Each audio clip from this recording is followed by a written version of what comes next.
Partons tous les 5 aux 4 coins de l'Europe découvrir ces systèmes laitiers. L'Union européenne est la première puissance laitière mondiale suivie des États-Unis et de l'Inde. Elle produit 24% du marché mondial avec 840 millions d'exploitations laitières aux tailles et au fonctionnement très divers.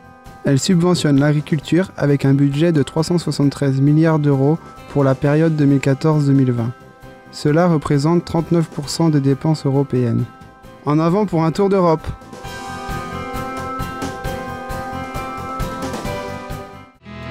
Voici quelques données sur l'agriculture irlandaise. L'Irlande est un pays d'élevage. Le climat doux et humide permet la pousse en abondance d'une herbe de qualité. 90% de la surface agricole est en prairie. Les vaches pâturent de 9 à 10 mois par an. L'agriculture représente 4,5% des emplois, la plupart sont à temps partiel. Les exploitations irlandaises sont de petite taille, en moyenne 32 hectares, souvent individuelles et familiales. Le foncier agricole est cher. Beaucoup d'agriculteurs sont propriétaires. Ils sont très attachés à leurs terres et partent très tard en retraite.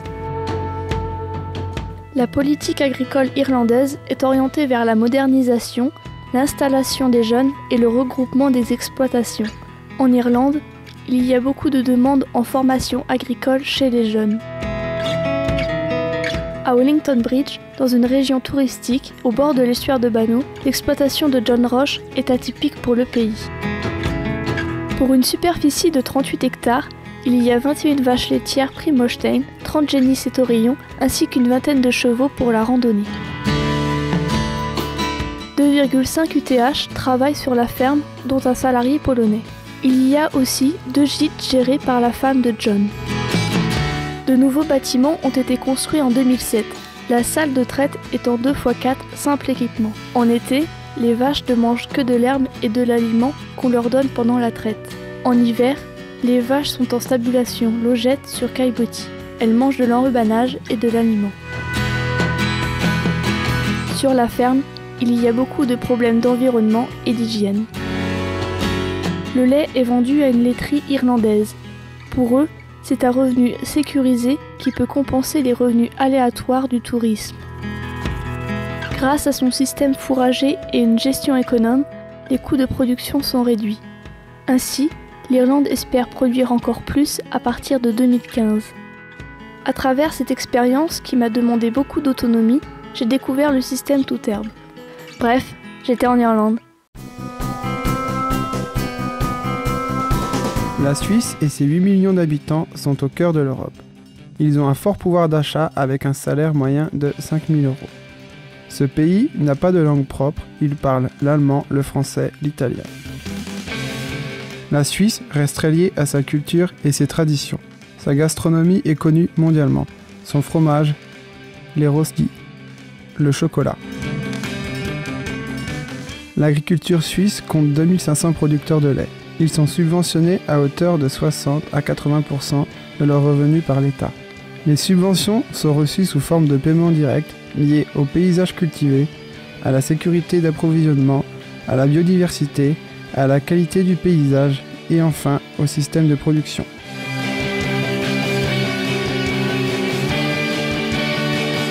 La vallée de la Gruyère a pour principale production le gruyère. Ce fromage AOC, sans trou, très connu, est exporté partout dans le monde. L'AOC exige une alimentation sèche et interdit l'ensilage. Le lait doit être livré 2 fois par jour avant 7h et 18h par l'éleveur. Ces contraintes sont acceptées grâce à un prix du lait de 800 € les millilitres. Cyril de Porrette n'est pas un agriculteur comme les autres. Depuis 2002, il fait partie des 120 agriculteurs biologiques du canton de Fribourg. La ferme produit 500 000 kg de lait. Elle compte 80 vaches laitières traites par un robot depuis 2007. La production moyenne est de 6 000 kg par vache pour 600 kg de concentré par vache et par an. Les vaches sont nourries à base de foin et de regain l'hiver. En avril, elles pâturent 20 arts par vache et finissent à 80 arts en octobre. Les 80 hectares sont tout en prairies naturelles. 14 sont en alpage pour les taris. La production d'herbe est d'environ 10 tonnes de matière sèche par hectare. Tous les travaux des champs sont délégués à l'ETA pour un coût de 40 000 € par an. L'objectif est de ne pas immobiliser trop de moyens financiers qui peuvent rapporter plus s'ils sont investis ailleurs. Ils restent à disposition en cas de forte chute des prix. On a toujours eu beaucoup recours à la main-d'œuvre étrangère. Depuis les années 2000, c'est des Polonais et des Roumains, en tout cas dans la partie francophone, parce que apparemment les Roumains parlent une langue latine, donc pour eux c'est plus facile de venir en Suisse française.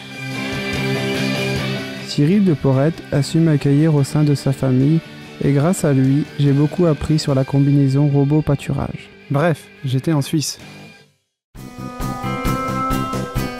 L'Italie, un pays à la culture bien enracinée par sa gastronomie et ses traditions. Ce pays compte 61 millions d'habitants, 4% travaillent dans le secteur agricole. Le climat est très différent du nord au sud. Chaud et humide dans le nord, chaud et très sec dans le sud durant l'été. Les écarts de richesse sont aussi flagrants. Le nord est un bassin de production très important en Europe, pour les céréales et le riz. Les élevages bovins allaitants et laitiers sont très nombreux. Il y a 18 000 exploitations laitières en Italie, la plupart dans le nord. L'élevage Beltramino se situe dans la région du Piémont. L'exploitation compte 100 hectares pour un quota d'1 million de litres de lait produit par 100 vaches laitières, ce qui correspond à la moyenne du nord de l'Italie. Elle est gérée par Piero et Mauro Beltramino qui emploient 2 salariés roumains. La plaine du Pô se caractérise par un sol très riche et un potentiel de rendement exceptionnel. Les rendements en maïs sont de 26 tonnes de matière sèche par hectare et ils ont fait 5 coupes de foin cette année. Grâce à une alimentation de maïs, de foin de luzerne et concentré énergétique et azoté, ils obtiennent une moyenne de 10 000 litres de lait par vache. Comme il fait 40 degrés l'été et moins 20 degrés l'hiver, les vaches sont toute l'année en étable. L'élevage possède aussi, avec 6 autres exploitations, une station de méthanisation qui traite tous les effluents d'élevage. C'est un bon complément de revenus. Il est plus rentable de méthaniser 1 hectare de maïs que de le destiner à l'alimentation du troupeau ou au maïs grain. L'élevage Beltramino est connu en Europe pour son niveau génétique avec des résultats sur les concours régionaux, nationaux, voire européens. À travers leur représentation sur les concours, l'élevage tire des revenus liés à la vente d'animaux et d'embryons. Ils ont investi il y a 2 ans dans un bâtiment spécial pour optimiser le potentiel génétique des vaches et génisses avec une alimentation adaptée. Le prix du lait est payé 400 à 450 € avec une réglementation équivalente à la France. Avec ces familles de 4 et 2 enfants, l'accueil était facilité. J'ai découvert un pays très différent du nôtre où la famille, le foot et les pizzas sont sacrés. Bref, j'étais en Italie.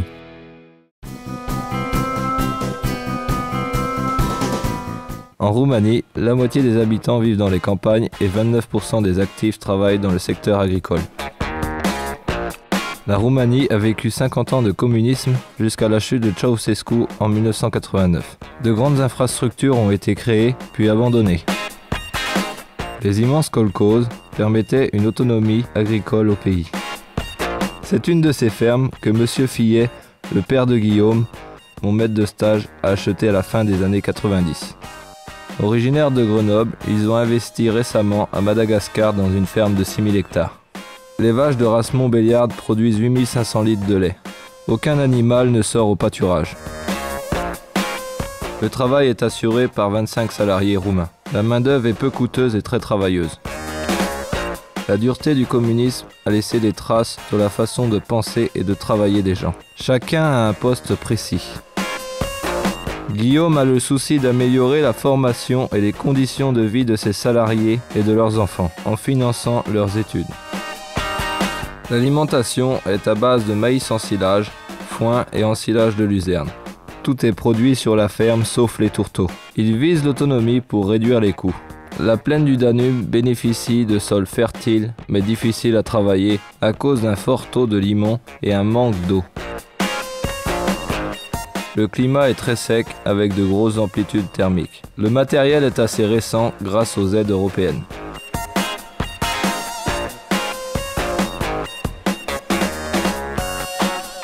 Le prix du lait est de 340 € les 1000 litres. Les charges sont peu élevées. Le lait est vendu à Lactalis avec les mêmes normes qu'en France. La société a un projet de faire une usine de méthanisation de façon à avoir un nouveau revenu. Les gros élevages sont optimistes sur l'avenir car la Roumanie manque de lait. Les salariés agricoles roumains ont souvent leur propre ferme pour leur consommation, en plus de leur salaire sur l'exploitation. La vie n'est pas toujours facile dans les villages car ils vivent avec le minimum sans eau courante et sans technologie. L'accueil n'en est pas moins chaleureux. Il est facile de s'intégrer grâce à l'image positive de la culture française à condition d'être ouvert.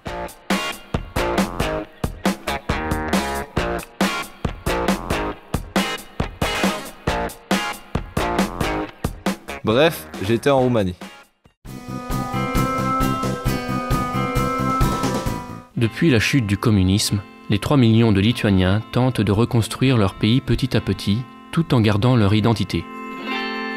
L'agriculture suscite encore des vocations chez les jeunes qui lui consacrent leur vie à la ferme familiale. Environ 9% des Lituaniens travaillent dans ce milieu. 200 000 exploitations de tailles différentes sont présentes dans ce pays. Les petites exploitations vendent un peu de lait chaque jour, ce qui apporte un revenu complémentaire. La plupart des gens ont aussi un jardin. Les grandes fermes sont issues de kolkhozes. J'ai pu travailler dans ce type de structure, chez Monsieur Gaidjounas, installé en 2005 à la suite de ses parents. Depuis son installation, l'exploitant a voulu du changement. Visa tai plėtėsi nuo 38 hektarų. Mano ūkis tada turėjo 60 karvių. Bendrai galvijų buvo apie 200. Paramomis buvo įsigyta pradžioje melžimo aikštelė. L'exploitation a de bons moyens de production. 150 vaches laitières, principalement de race Primostein, produisent 8000 kg de lait par an. 120 hectares sur les 300 produisent les stocks nécessaires en fourrage pour les vaches et les génisses. Les 180 hectares restants sont consacrés aux céréales avec des rendements corrects. Les coûts en bâtiment d'élevage sont réduits. 2 sont de 1976. La qualité du lait en pâtit sans impact sur son prix. En revanche, il veut optimiser la vente des céréales. Un bâtiment récent sert pour le séchage et le stockage des céréales. La main-d'œuvre est importante. 15 salariés travaillent sur la ferme. Chacun a ses tâches à effectuer. Des personnes ont plus de responsabilités, comme Rasa, vétérinaire, ou Daiva, qui s'occupe de la traite. Elles ont un salaire plus important, 600 € par mois. Les autres sont payés 300 € par mois. Rasa assure toutes les interventions vétérinaires. J'étais son assistant, ce qui m'a permis d'apprendre au niveau des soins. Monsieur Gaidjounas dirige plus les salariés en mécanique. Il conduit les engins comme les ensileuses ou la moissonneuse. J'ai eu la chance de l'aider lors de ses gros travaux. Mes débuts à la ferme n'ont pas été simples à cause de la barrière de la langue. Mais en participant à tous les travaux et grâce aux familles de Rasa et du propriétaire de la ferme, j'ai enfin pu faire ma place. Bref, j'étais en Lituanie. En Suisse, le prix du lait élevé est aligné sur le coût de la vie. En Lituanie, les prix ont chuté à cause de l'embargo russe. Partout, les aides sont un soutien à la modernisation, à l'installation et au respect de l'environnement. Face aux réalités du climat et du sol, les systèmes sont qualifiés pour 3 fermes d'intensif et pour 2 d'extensif. Il ressort que tous ces pays utilisent une main-d'œuvre bon marché des pays de l'Est, ce qui accroît leur rentabilité économique. Bref, quel sera notre avenir ?